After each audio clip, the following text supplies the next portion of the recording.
Значи, идејата ми е поттикнат од во последно време она што се зборува, па и од утринските стихови, да ја видиме Божјата благодат. Знаете, минатиот пат проповедникот Младен спомна, значи, вие немате ништо идеално. Меѓу нас, како грешници, не можете да имате идеален брак, не можете да имате идеални семени односи или совршени, да кажеме. Меѓутоа, можат да бидат тие срекни и добри односи. Ќе видиме од, да кажеме, од едно раштимано семејство, кое што е патем речено семејство на еден од познатите патриарси, што Господ извадил од таму и всушност тоа е линијата по која што доаѓа и Спасителот и што може Господ со својата благодат да направи всушност. Значи, во тоа време, луѓе кои што буквално комуницирале лице в лице под наводници со Господа, па е имало толку дисфункционални семејства, што дури може да се чудиме ние денес, во наше време, семејства кои што биле поделени, семејства каде што се лажело, се манипулирало и така натаму, и така натаму. Значи, нешто што е страшно звучи. Ја за вечер, тоа нека биде како еден вовед, ќе започнам, тоа се познати истории со Битие 25 глава, тука ќе отвориме, 25 глава, откако Аврам, чието семејство исто така не било нешто многу функционално, можеме да се сложиме, дури и тој самиот имал големи слабости, пројавил големи слабости. Аврам ке почине, се сегавате на колку години починал? 175, тоа не го кажува 7-миот стих од 25-то поглави, значи ова е вели должината на Аврамовиот живот, што го проживеа 175 години. И еден друг момент пред да навлезам во главниот дел, што ќе очитаме, кој што е исто така битен, затоа што ќе се спомне првенството подоцна, е 5-тиот стих, кој што нагласува дека Авраам го пренесе целиот свој имот на Исака, на својот син, поветување кој што го добил. Значи, останатите негови деца добиле само подароци, ако читате таму. И дури ги отерал, што е можно подалеку на исток таму, подалеку од неговиот син, од неговото семејство, од Исак. Значи, целиот имот, знаеме, Аврам кокав имот поседувал, значи, неверојатно богат бил за тие услови тоа време, му припаѓа на Исак, и Исак сега располага со тој имот. Сега читаме од 25 стих.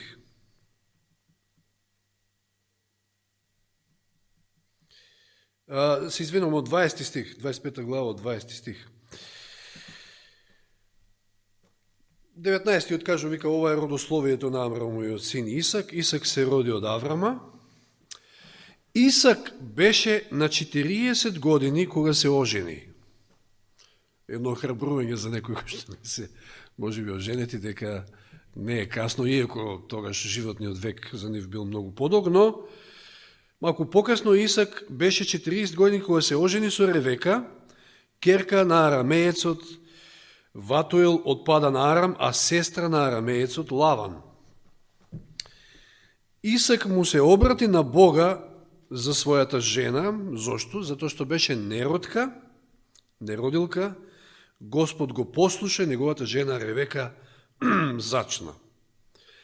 зачнала после 20 години брак, значи заеднички живот, дури на 60 години кога имал Исак. Господ ќе го услиши ова барање. Но, што се случува?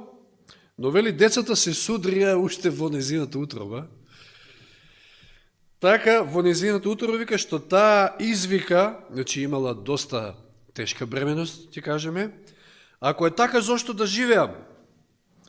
И отиде да се посоветува со Господа. Што се случува? Што е ова?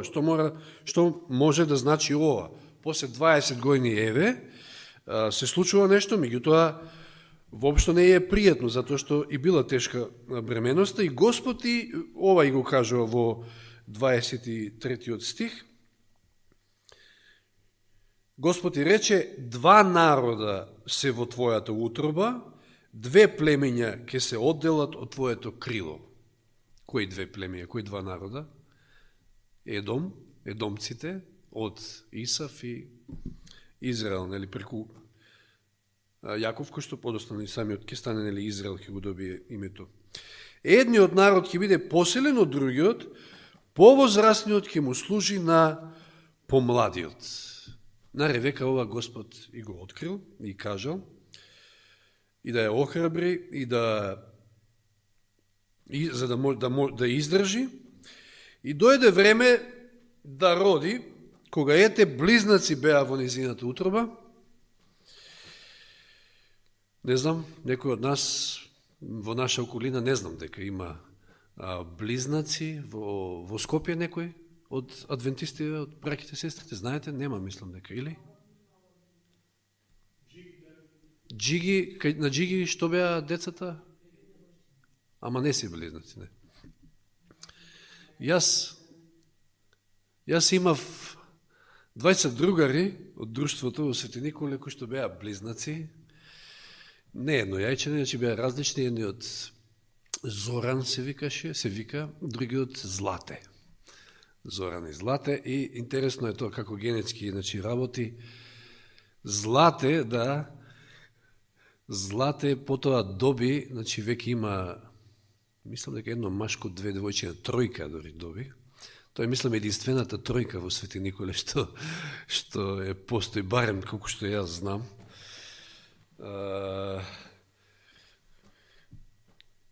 Значи, знаете, кога се вакви какви што ќе ги видиме ликовите, иако Јаков бил доста помирен во однос на Исав, меѓутоа, кога имате двајца, едно дете е trouble, што би рекле, ама двајца, double trouble, што би рекле американците. И тоа баш и се случува уште во утробата. Дојде време да роди, ете близнаци беа во незината утроба, се појави првиот и се гледаат разликите уште на почеток, уште на самиот старт се појави првиот, беше црвен, сиот обрастен како кожна наметка. Јас се чудев на времето како успеал Јаков да го измами својот татко, меѓутоа еве, нели, со она крзно кој што го ставил на рацете, баш таков бил Исав, човече, значи влакнест на вистина, но дури како крзно. Па да, така излегува. Беше црвен, сиот, обрастен како кожна наметка, значи како крзно. Да. Затоа, па што е чудно, значи има бебиња што се раѓаат со веќе доста коса на глава и така натаму, значи нема. Затоа го нарекала Исав, потоа и го добил името Исав или Едом, црвен. Потоа се појави неговиот брат, веројатно по некоја минутка. Ама да, со раката се држеше за петицата на Исава, што всушност и значи името Јаков или, да, и лаж го. Затоа го нарекува со името Јаков. Значи, се бореле кој прв да излезе, така речено, уште во утробата. За тоа првенство, веројатно, борбата настанала уште во утробата. Да. Затоа го нарекува со името Јаков. Исак имаше 60 години кога се родија тие, значи 20 години после влегувањето во брак со Ревека, и ова покажува само дека Аврам е се уште жив, и ова исто е интересен момент, затоа што Аврам лично можел да ги поучува, значи уште цели 15 години бил со нив, како дедо, да ги поучува на многу нешта, на лично, од свое лично искуство, да им раскажува и за тоа што се случувало со Исак и ред други работи, да ги поучи и на вера, и на духовност, и на тоа што значи првенството и така натаму и така натаму. Еве, јас меѓу време ќе читам и некои цитати од патриарси и пророци. Вели, Исаковите синови близнаци Јаков и Исав представуваат очигледна и значајна спротивност и во карактерот и во животот. Ја видовме спротивност уште на старт, при самото раѓање биле многу различни еден од друг. Таа нееднаквост ја предскажал Божи ангел уште пред нивното раѓање, она што го читавме, ангелот што и се јавил на Ревека. Во одговорот на молитвата што ја упатила Ревека, го својот страф и загриженост, тој рекол дека ќе има два сина и дека секој од нив ќе биде глава на силен народ, но дека едниот ќе биде поголем од другиот и дека помладиот ќе има првенство. На Ревека тоа е било јасно. Но што се случува сега понатаму? Читаме 27 и 28 стих. Кога децата пораснаа, еве повторно разликата ја гледаме, контрастот меѓу нив. Исав стана искусен ловец, полски човек, а Јаков беше кроток човек и живееше во шатори. Исав, со други зборови, не можеле да го приберат дома. Едноставно, некој кој што скита постојано, ловец по шумите, така да се изразам, по полето. Едноставно бил таков див по природа, груб, да. И тоа е тоа, за него домот бил така, свртилиште, да кажам, само. Да.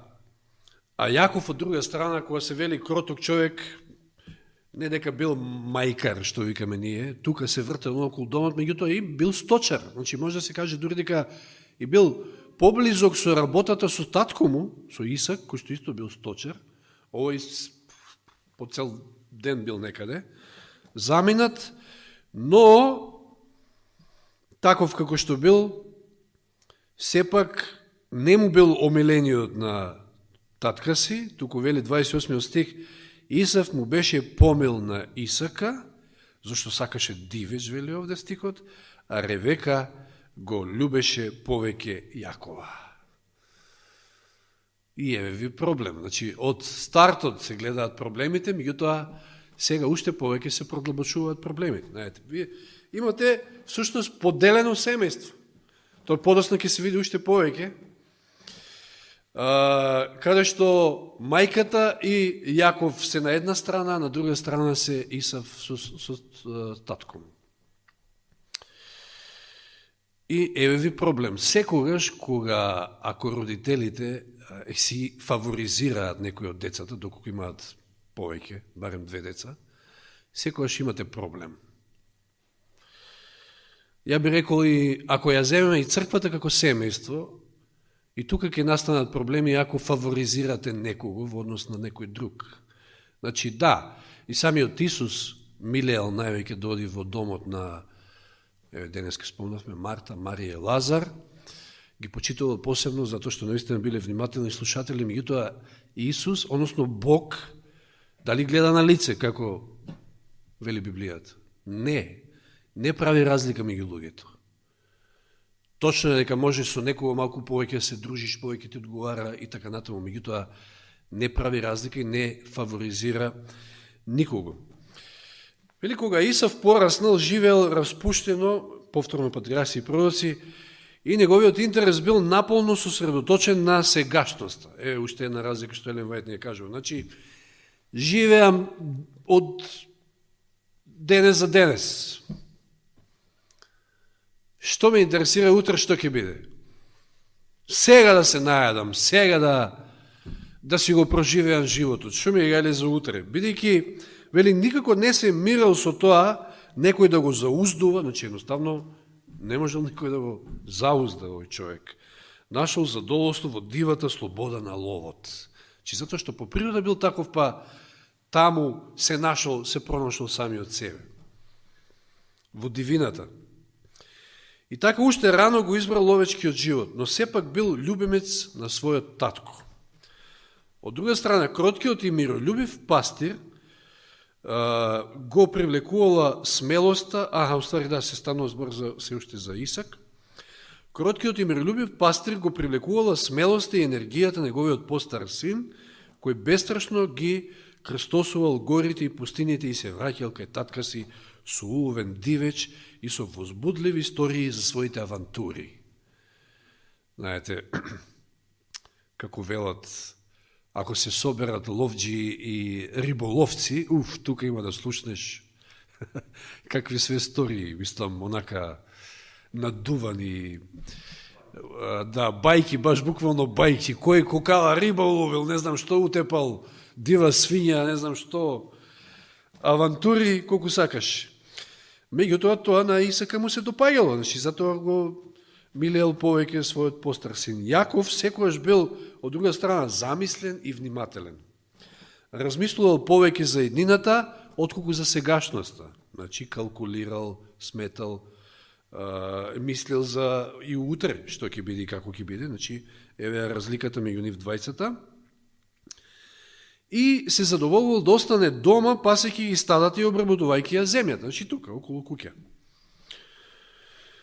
Мајка му, па најверојатно некојаш и готвел, затоа што тоа го имаме запишано, гледаме дека она ќе го добие првенството токму преку она леке што самиот ќе ја подготви. Мајка му ја ценела неговата стрпливост, неговата истрајност и колку и бил стрплив Јаков, тоа ќе го видиме понатаму, од тоа колку време издржал во домот на неговиот вујко Лаван. Цели 20 години. Да, некој го искористил, меѓутоа тоа е на друга тема понатаму. А тој, да го експлоатира, да манипулира со него, едноставно си игра, токму поради таа стрпливост, истреност, вели тука трудолюбивост и предпазливост. Неговите чувства биле длабоки и силни, а сесрното и непрекинато внимание и носило многу повеќе среќа околку избувливите и повремени изливи на воскит на Исав. Значи, овој бил покроток, помирен и повеќе и се допаѓал на мајка си на тој начин. Ревека, вели, повеќе го сакала Јакова. И очигледната разлика меѓу нив двајцата ги поделила и родителите, како што кажав.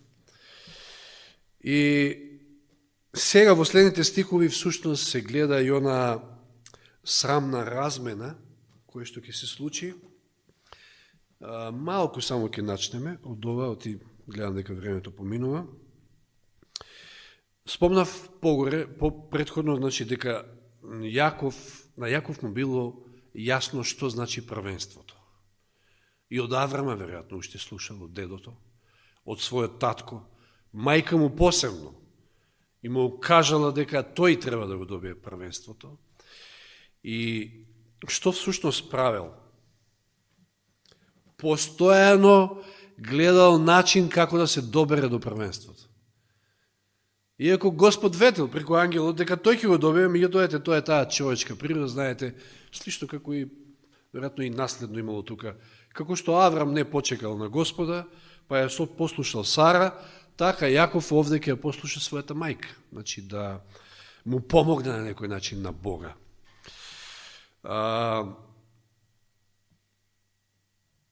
Еве ќе опрочитам први на ова, може и тука ќе завршиме, затоа што самата срамна размена ќе ја видиме следен пат. Еве што вели патриарси пророци. Исак ги запознал своите синови, значи самиот татко, со тие предимства и условите. Чекай само да видам погоре.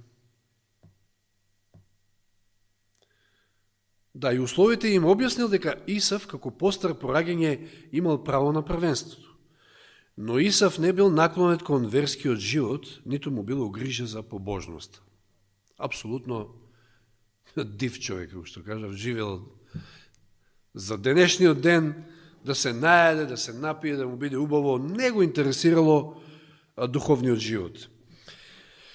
Барањата и обврските на духовното првородство за него представувале несакани и одвратни ограничувања, че едноставно воопшто од таа страна не го сакал првенството.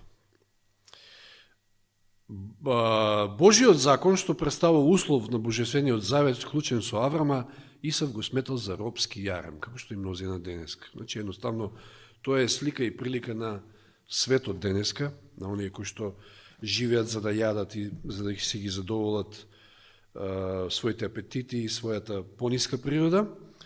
Наклон е да им попушта на своите телесни желби, кон ништо не се стремел толку колку кон слобода да прави што му се допаѓа. И еве му е слободата, си ја нашол во ловджиството. Според неговото сваќање, среќата се состојала од богатство, од моќ, веселба и уживање во насладите. Се гордел со неограничената слобода на својот див, скитнички живот. Спомнувајќи си за зборовите на ангелот, Ревека карактерот на своите синови го читала со појасно сваќање отколку Исак. Била убедена дека на Јакова му е наменето да биде наследник на божественото ветување. Веројатно и делувала на некој начин врз Исака, меѓутоа тој не сака да слушне. На него му бил омилен Исав. И Исав ќе го добија првенството и готово. И сега видите за Јаков, оно што сака да го кажам во следниот цитат. Вели, Јаков од мајка си дознал за божественото навестување, според кое правото на првенство, на првородство, требало да му припадне нему и бил исполнет со неискажлив копнеж за предимствата што би ги стекнал со тоа право. И сега, што е оно што тој го барал? Нематеријалниот дел. Ја затоа спомнав. На Исак го наследил целото богатство од Аврама. Тоа е страшно многу за тоа време. И како се доделувало? Мислам, оној кој што го добил првенството, што добил? Добил 2 дела. Значи, ако имате 10 деца, пример, на 11 дела се дели имотот и првородениот добива 2 дела. Меѓутоа, овде уште повеќе добива до значи, затоа што се 2 деца, значи, првородениот добива 2/3 од имотот. Замислите си, тоа е огромно богатство. Но Јаков тоа не го интересирало. Духовниот дел, духовниот аспект од првенството. Не жеднеел, вели, за богатството на татка си, неговиот копнеж се однесувал на духовното предимство што му припаѓало на првенецот.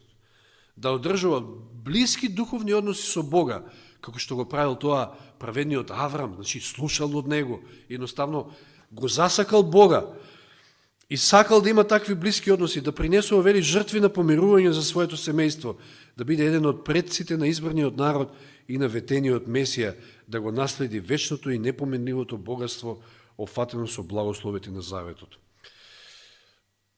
И сега, вели, со прикриен копнеж слушал се што им раскажувал татко им за духовните предимства на првородениот, додека во срцето верно го чувал и го паметел оно што го дознал и од мајка си. За тој предмет, значи за тоа, мислил и дење и ноќе, толку се заокупирал со ова, што, нели, се доека истиот него опфатил целокупното негово животно интересирање. Се што сакал Јаков е како некако да го добие првенството од Исава, како да го надмудри. И затоа ова со леката била местенка, тоа била чиста местенка, тоа не било случајност.